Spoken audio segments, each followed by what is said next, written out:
एक कसूर दा वाक़या एक शेर पेश कर रहे हैं। 7 साल दी बच्ची है ज़ैनब, इतनी सोहनी परियां तो सोहनी, इतनी नफीस फुल्लां तो नफीस, एक बेगैरत दी हवस दा निशाना बन गया। उसनू अपनी हवस दा निशाना बना के अगली के साथ एक जवेद राम दा शेर है कि होवे दुश्मन दी धी धी और ज़ालिमा तेनू तरस ही नहीं आया।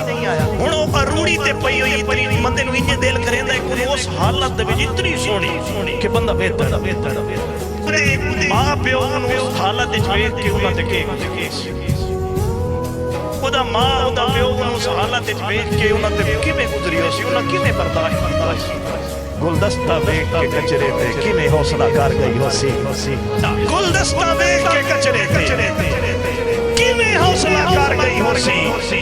तकदीर भी उस दी हालत तो जेडी डर गई होसी और बाकी खलकत काविश मन घुट सबर दा भर गई होसी। प्यो कत्तां दे आसरे ले उस मां दे दी मर गई होसी।